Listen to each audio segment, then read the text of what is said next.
Way back when I was in my mid-20s, in the dying days of the 1980s, I used to be hardcore into hiking and camping. But given that my home state of Rhode Island is like the size of a postage stamp, relatively speaking anyway, I exhausted the local campgrounds pretty quickly and began to long for something wilder, something that would test not just my legs, but my very soul.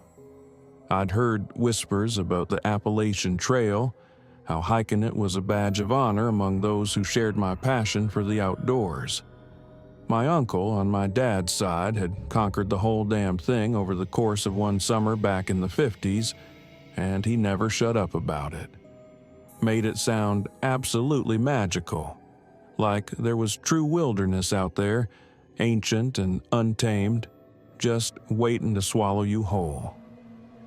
So in the summer of 1989, I made my pilgrimage to Harper's Ferry, my gear strapped to my back like some modern-day crusader heading into the unknown.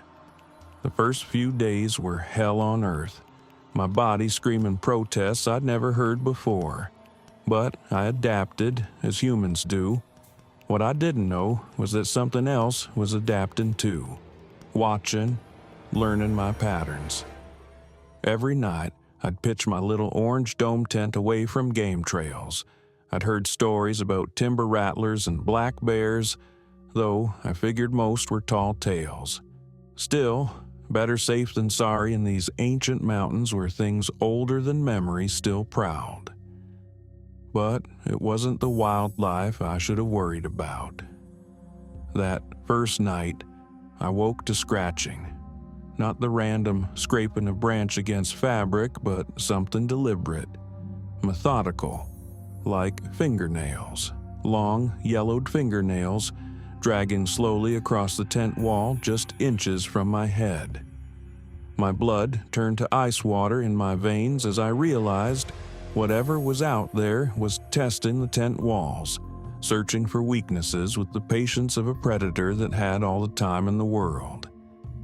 I burst from that tent like a man possessed, ready to face whatever nightmare awaited.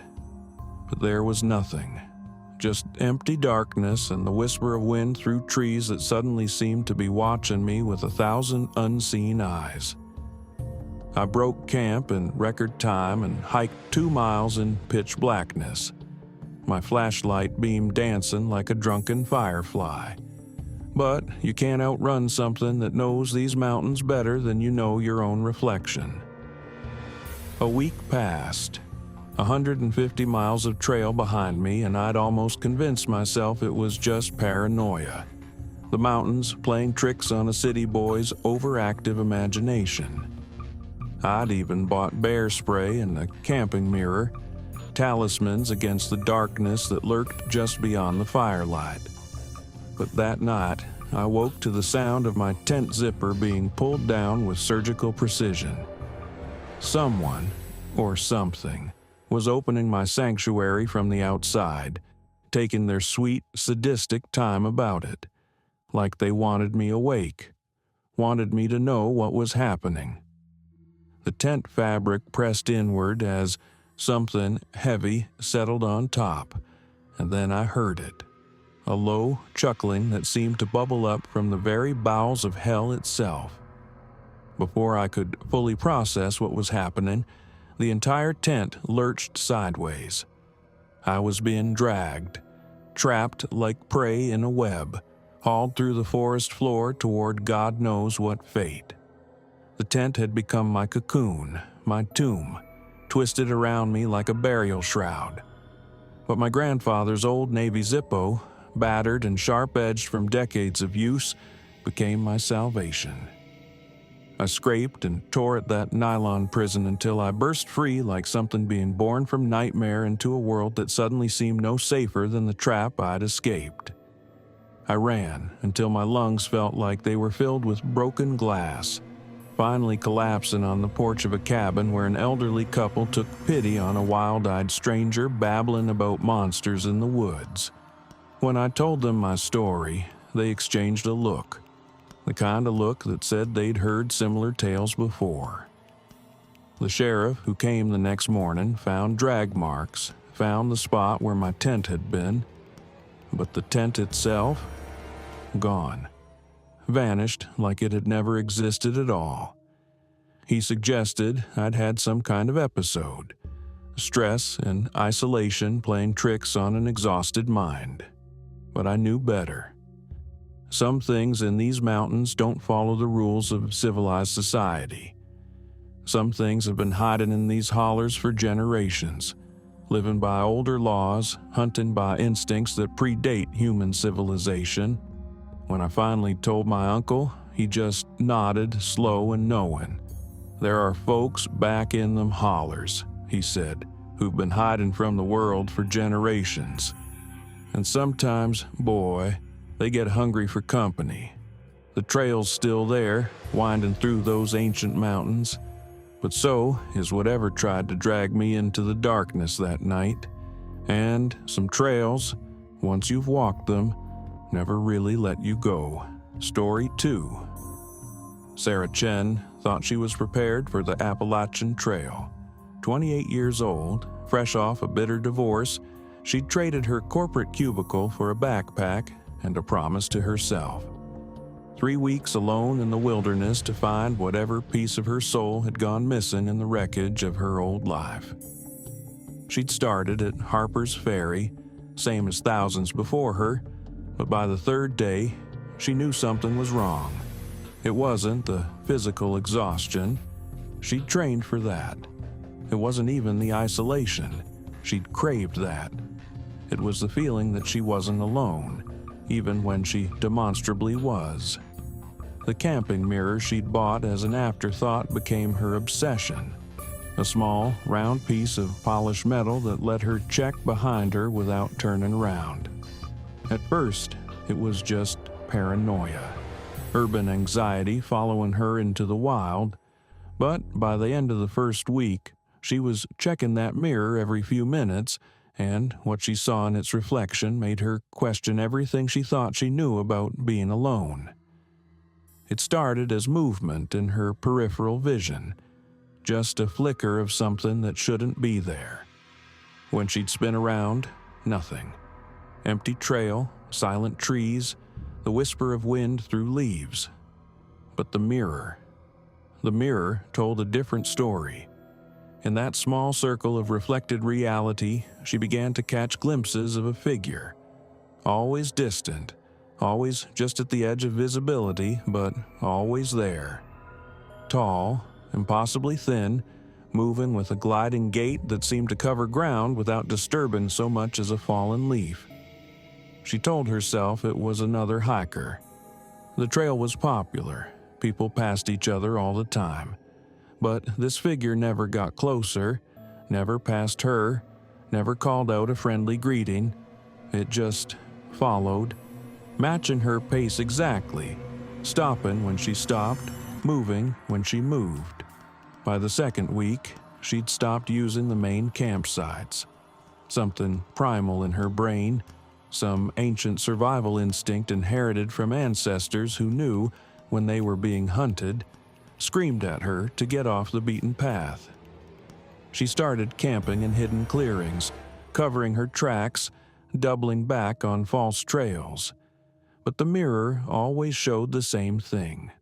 That tall, impossible figure, still following, still watching, still waiting for... what? The breaking point came on a moonless night when the darkness was so complete it seemed solid. Sarah had made camp in a tiny clearing she'd found by pure luck, surrounded by a natural fortress of thorny undergrowth that would make approach difficult for anything larger than a rabbit. She'd positioned her tent so she could see the only viable approach, and she'd rigged a small perimeter of fishing line with bells, a trick her ex-military father had taught her years ago. Nothing could approach without warning. But around 2 a.m., she woke to complete silence. Not the normal forest quiet, the unnatural silence that comes when every living thing holds its breath at once. Even her bells had gone quiet, though she couldn't see how anything could have gotten through her perimeter without setting them off. She grabbed her mirror with shaking hands and angled it toward the tent opening. What she saw in that small reflection made her bite down on her sleeping bag to keep from screaming. The figure stood just outside her tent, not 20 feet away like usual, but close enough that she could make out details she'd never wanted to see. It was impossibly tall, 7 feet at least, and so thin it seemed to bend in the wind like a scarecrow. Its arms hung down past its knees, ending in fingers that were too long, too pale, too sharp to be human. But it was the face that broke something in her mind. Where features should have been, there was only smooth skin, broken by 2 holes where eyes might go and a thin slash where a mouth should be. And yet she knew with absolute certainty that it was smiling. Sarah had 2 options: stay frozen in her tent and wait for whatever was going to happen, or trust in the animal part of her brain that was screaming, "Run." She chose to run. She burst from her tent like a woman possessed, abandoning everything except the clothes on her back and the small flashlight she'd been clutching. Behind her, she heard no pursuit, no crashing through undergrowth, no heavy footsteps, just that terrible silence, as if the thing didn't need to chase her because it knew exactly where she was going. She ran for 3 hours, following game trails and deer paths by the thin beam of her flashlight, until she stumbled onto a paved road. When the state trooper found her the next morning, wild-eyed, bleeding from a dozen scratches, babbling about watchers in the woods, she knew her story sounded insane. But when they went back to look for her campsite, they found something that made even the skeptical cop pause. Her tent was still there, perfectly intact. Her sleeping bag was still warm, and all around the clearing, pressed deep into the soft earth, were footprints. Footprints that were 12 inches long, impossibly narrow, and showed no sign of toes. Epilogue: Sarah never went back to finish her hike. She moved to Arizona, to the desert, where you can see for miles in every direction and nothing can follow you without being seen. But sometimes, late at night, when the moon is dark and the wind carries sounds from far away, she still checks her mirrors, because some things, once they've seen you, never stop watching. And the Appalachian Trail has a long memory for faces that venture too deep into places humans were never meant to go.